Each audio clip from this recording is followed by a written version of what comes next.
So in this video, I will give you an overall breakdown on how to trade meme coins. I've been trading since the launch of Pumpfun, and in 2025 alone, I made over 6 figures with some months being up to 50 grand.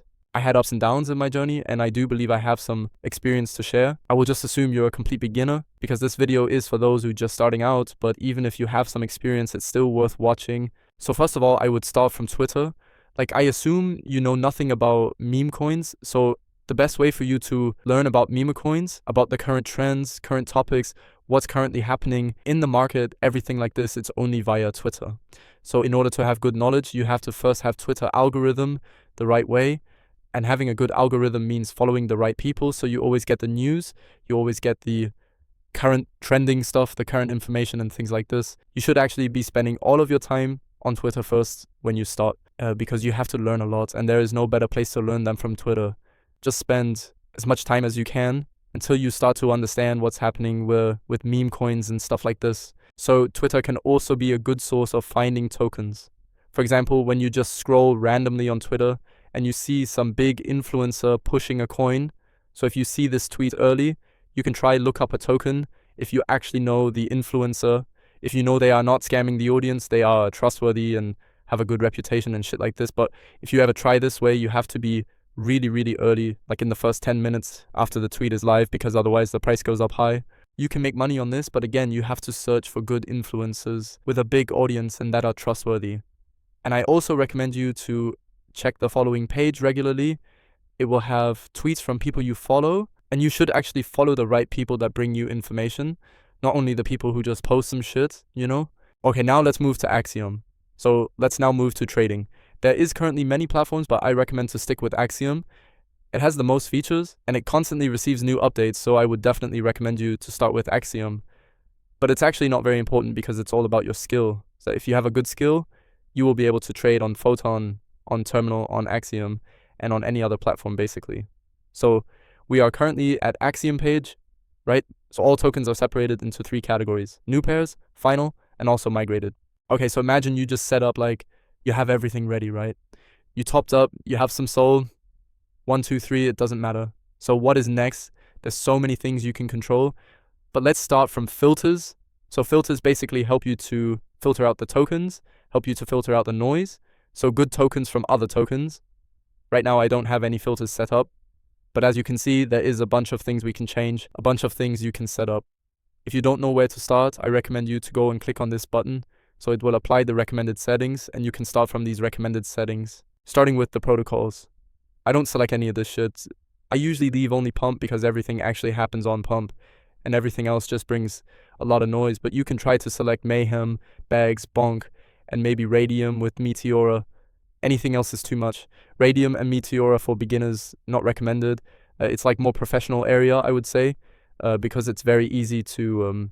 because the developers that launch on these platforms, Radium and Meteora, are more technical and they have many more options and ways how to rug you. So almost every token there is a scam, unless you know that some coins are going to launch. For example, like Kanye token or Trump or Melania was launching on Meteora. So only in this case you can use these settings. But usually I recommend to disable them if you are not expecting any launch anytime soon. So then search keywords is a good thing too. You can search for tickers with specific tokens. For example, Epstein. You can see we have Epstein tokens. We see all the tokens that have Epstein here, or we can exclude also other tokens that we don't need. So everything except Trump. We will see everything except Trump, right? So then let's move to audits. So for audit, here is a bunch of settings you can use for audits, like recent visitors, age top holders, bundle, percent, snipers, migrations, and so on, things like this. So what I recommend personally for you is I don't touch these settings. I almost never touch these settings unless I'm looking for a specific type of tokens. Then I can adjust them, but usually I don't touch them at all.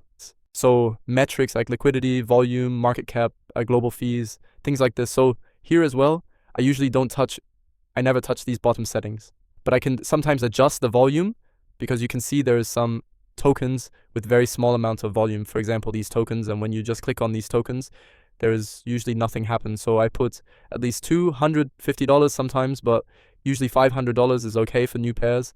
And socials is a very good thing. You can see Twitter. You can adjust number of followers. You can filter by Twitter following. You can filter by Twitter reposts. Tweet age is also a very good thing, by the way. So what I do is I actually don't touch these settings. You can try to turn on this thing, at least one social. And then basically this was for filters, right? You can just adjust everything for trending and migrated and things like this. Now, another useful thing is display. So there is quick buy settings. I use Mega. I just use it. You can change different button colors as well. You can customize rows, Twitter following, how many following does this Twitter have, image, verified, market cap, and stuff like this. So another important thing to look for when you're trading with meme coins is presets. You can find them here. And there are basically three main important features you can look for: slippage, priority, and bribe. Basically, slippage, I just recommend setting it a little higher, like 30%. I guess 30% is good. So priority and bribe, those are both fees. The difference between those two fees, priority is how much you pay to Solana validators, and bribe is how much you pay to Jito. So priority doesn't really matter, to be honest. You can set it to minimal, like you can set it to very low.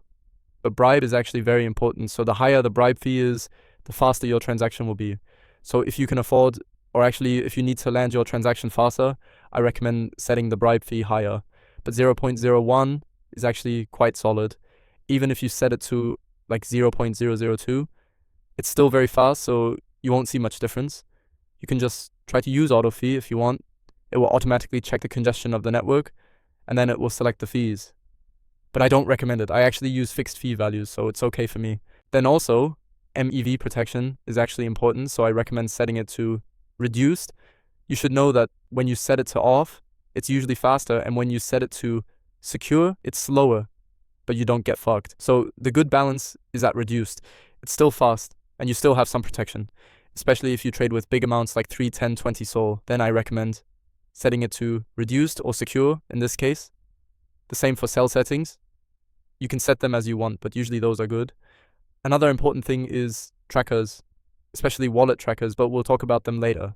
So let's start. Let me open some random token. Let's quickly go through the most important things. So first of all, open the trade panel. This is actually an important thing. You can see the trades here in real time. It's also very useful to find if it's a real chart or a fake chart. For example, if you see a bunch of icons like this that happen, it means the token dev is usually using a volume bot or bundler. There is brief token info as well. You can see right there. We can see if DEX is paid and stuff like this. Also holders. So you can see basically info about this token, who holds this token, how many people there are in this token. So you can see currently there is this number of people in this token, right?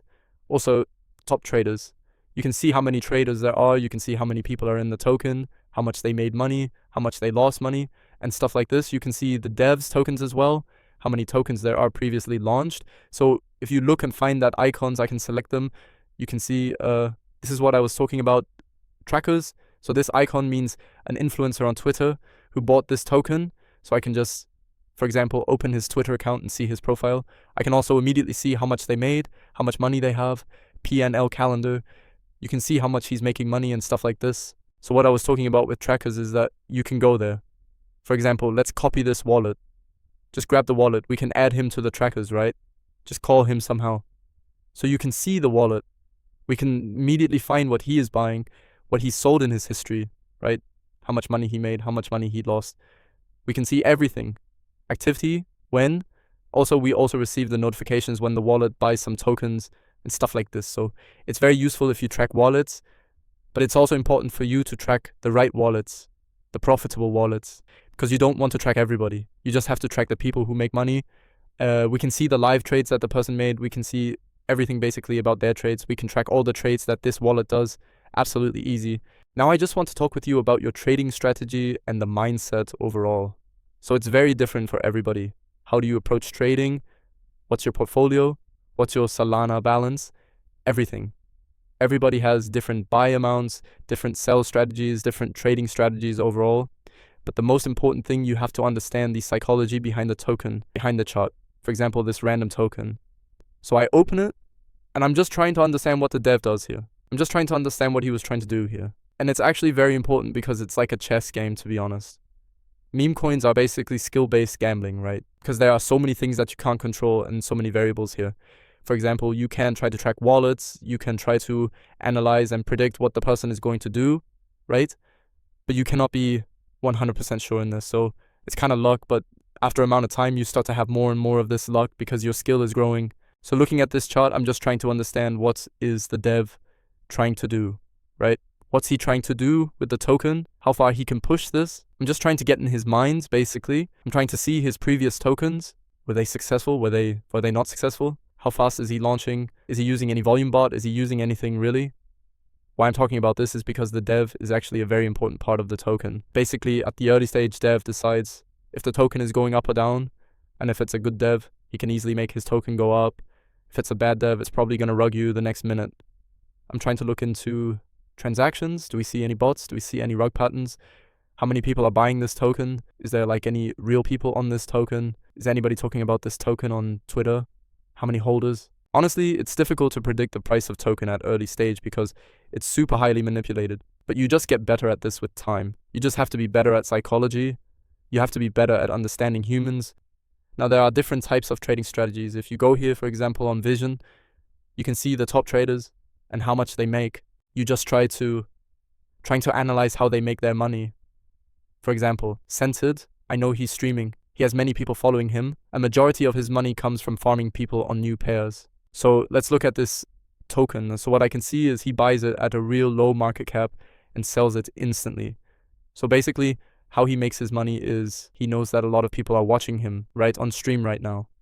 So what he does, he basically just buys a token at very low market cap and then sells immediately on his viewers, on his copy traders. So this is the way he makes his money. He's not actually a trader. I don't know what to say here, but you understand how he makes his money, right? And I don't know about these guys, but everybody has their unique strategy. Everybody has their unique edge.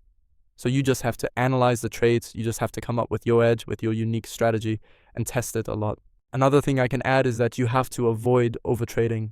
Especially at the beginning, you have to avoid rage trading. You have to be careful with this shit. You cannot just sit for 12 hours straight seeing that you make no money and continue to sit in, then it's not productive for you, and you start to overtrade and rage trading. If you feel like you just lost money and you're going to make it all back right now, it actually never works this way. You have to make a break sometimes. Also, what I would add for you as a beginner, you have to not believe influencers. You have to think only the way you think. Because majority of the influencers, they just want to take money from you, so you have to be careful with your money. Like I just showed you Centered, they don't really care about you.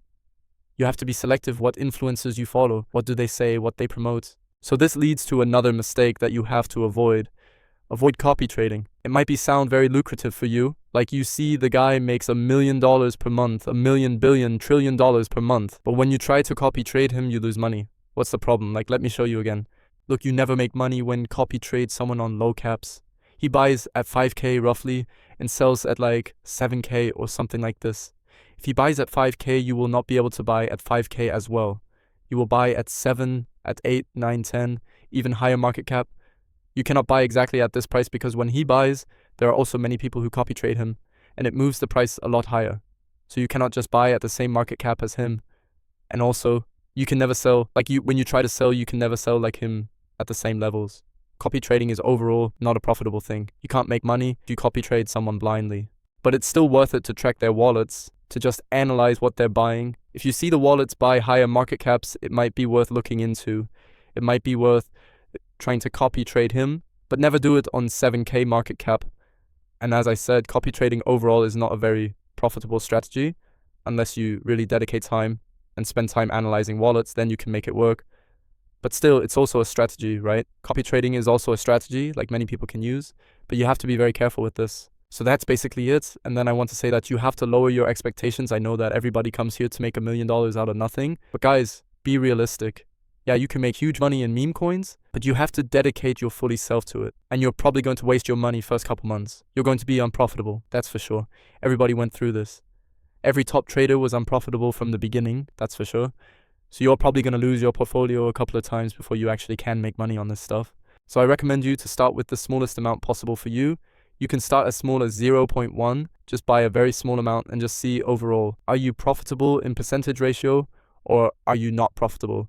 And one of the most important things is to know that trading is also unpredictable. You cannot be right all the time. Nobody is right all the time. Like if you see the win rate of top traders, it's like 60% max.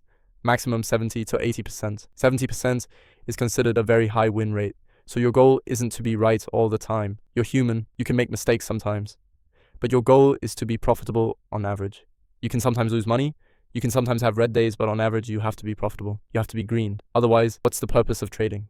You just really have to study and try a lot, take breaks when you feel overwhelmed, then come back stronger. And you just have to really practice and stick to this for some time before you make it. So that's it, guys, for this video. Cheers.